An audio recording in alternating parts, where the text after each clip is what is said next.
Mumbai cruise पर छापेमारी कर ड्रग्स पार्टी का भांडाफोड़ करने वाले एनसीबी के जोनल डायरेक्टर समीर वानखेड़े ने खुद की जासूसी का आरोप लगाया।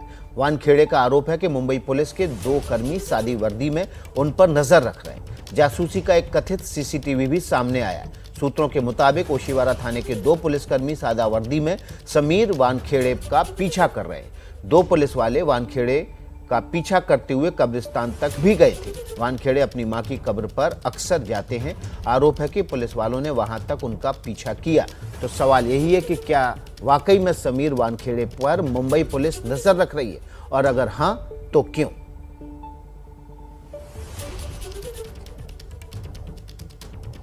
एक जांच एजेंसी के सर्वोच्च अधिकारी के ऊपर मुंबई पुलिस नजर रख रही है।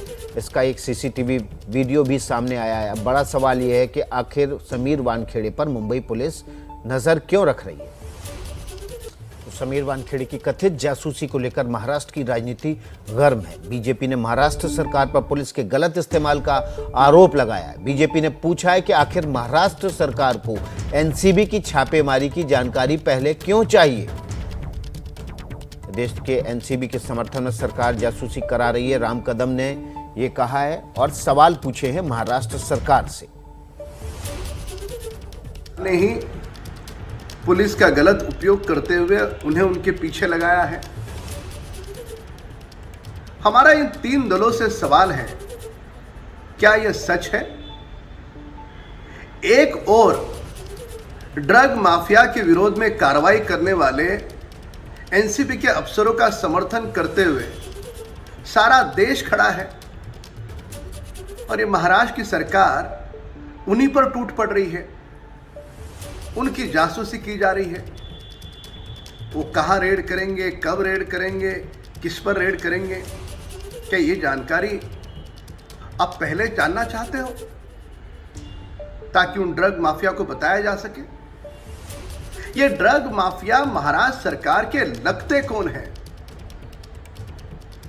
इनका रवैया इन्हें शक के कटघरे में खड़े करता है। जिस प्रकार से वाज़ेह वसूली कर रहा था, क्या वैसे इन माफिया की ओर से भी बड़े पैमाने पर वसूली इनको आ रही है? क्या वही कारण है कि एनसीबी के अफसर कहां जाएंगे, कहां रेड करेंगे, इसकी जानकारी वे पहले जानना चाहते हैं? इन बातों का जवाब महाराष्ट्र की सरकार को देना होगा।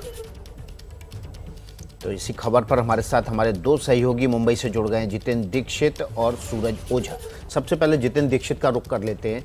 जितेंद्र, जो बड़ा सवाल उठाया जा रहा है कि आखिर एनसीबी की छापेमारी की पहले जानकारी मुंबई पुलिस को क्यों चाहिए?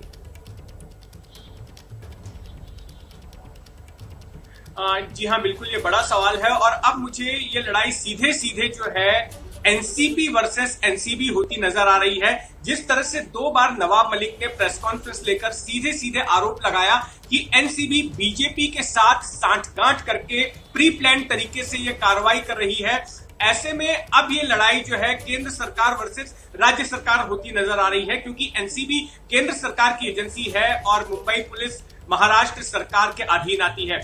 दोनों ही प्रेस कॉन्फ्रेंसेस में नवाब मलिक ने स्पष्ट तौर पर, जो पहली प्रेस कॉन्फ्रेंस हुई थी उसमें उन्होंने ये कहा कि बीजेपी के कार्यकर्ता जो है वो ले जाते हुए दिखे आर्यन खान और उनके साथ में अरबाज मर्चेंट नाम के जो वकील थे।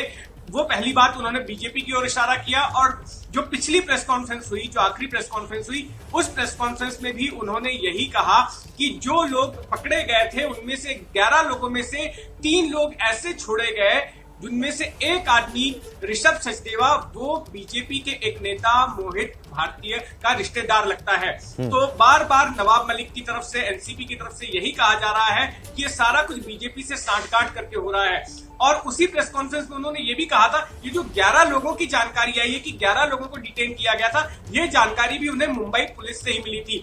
तो जाहिर तौर पर मुंबई पुलिस जो है नजर रख रही है समीर वानखेड़े पर, उनकी हरकतों पर, और वो जो कार्रवाई कर रहे हैं उस पर। विकास, बिल्कुल, तो यही सवाल हम सूरज ओझा से पूछ लेते हैं। सूरज, समीर वानखेड़े पर नजर रखने का मामला तो वाकई में बेहद गंभीर है। एजेंसी वर्सेस एजेंसी हो जाएगा ये तो।